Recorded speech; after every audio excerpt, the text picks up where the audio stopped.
ಪದ್ಧತಿಯಲ್ಲಿ ಬೆಳಿಬೋದು ಅನ್ನೋ ಒಂದು ಪ್ರಾತ್ಯಕ್ಷಿಕೆ ಮೂಲಕ ತೋರಿಸ್ಕೊಡ್ಬೇಕಂತ ಒಂದು ಉದ್ದೇಶದಿಂದ ಈ ಒಂದು ಕಾರ್ಯಕ್ರಮವನ್ನು ನಾವು ಇಲ್ಲಿ ಹೊಲದಲ್ಲಿ ನಾವು ಹಾಕೊಂಡಿದ್ವಿ. ಇದು ಏನು ಅಂತಂದರೆ ತೊಗರಿ ನಾವು ಕೊಟ್ಟಿರೋದು ಏನು ಅಂತಂದರೆ BSMR ಅಂತ 736 ತಳಿ ಇದು.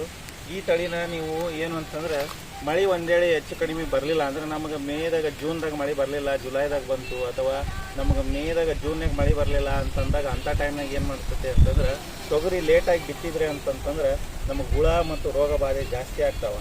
ಹಾಗಾಗಿ ಆ ಒಂದು ಗ್ಯಾಪ್ನ ಅಂದ್ರೆ ನಾವು ಜೂನ್ ಒಂದು ತಿಂಗಳನ್ನ ನಾವು ಸುಮ್ಮನೆ ಕೂಡ ಬದಲು ಒಂದು ತಿಂಗಳನ್ನ ನಾವು ಏನು ಅಂತಂದರೆ ಒಂದು ಏನಂತಂದ್ರೆ ಪ್ಲಾಸ್ಟಿಕ್ ಚೀಲದಾಗ ನಾವು ಹೆಂಗೆ ಸಸಿ ಮಡಿಗಳನ್ನು ಹೆಂಗೆ ಮಾಡ್ಕೊತೀವಲ್ಲ ಹಂಗೆ ಮಾಡಿಕೊಂಡು ಆ ಒಂದು ತಿಂಗಳ ಅದೇ ಸಸಿಯಲ್ಲಿ ನಾವು ಸಸಿಯನ್ನು ನಾವು ಒಂದು ತಿಂಗಳು ಬೆಳೆಸಿ ಯಾವಾಗ ನಮ್ಮ ಒಂದು ತಿಂಗಳ ಲೇಟಾಗಿ ಮಳೆ ಬರ್ತೈತಲ್ಲ ಆ ಟೈಮ್ನಾಗ ನಾವು ಈ ಥರ ನಾಟಿ ಪದ್ಧತಿ ಮಾಡಿದ್ರೆ ಅಂತಂದ್ರೆ ನಮ್ಗೆ ಒಳ್ಳೆ ಇಳುವರಿ ಬರ್ತೈತೆ ಮತ್ತು ರೋಗ ಮತ್ತು ಇದನ್ನು ಆಗ್ತಾವ ಅಂತಂದು ಒಂದು ಉದ್ದೇಶದಿಂದ ಈ ಒಂದು ನಾಟಿ ಪದ್ಧತಿಯನ್ನು ನಾವು ಮಾಡಿದ್ದೀವಿ.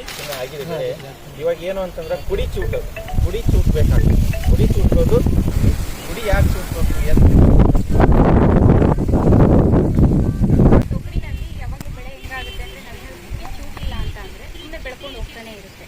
ಸೊ ಏನು ಅವು ಕವಲುಗಳು ಅವೇನು ಬರೋದಿಲ್ಲ.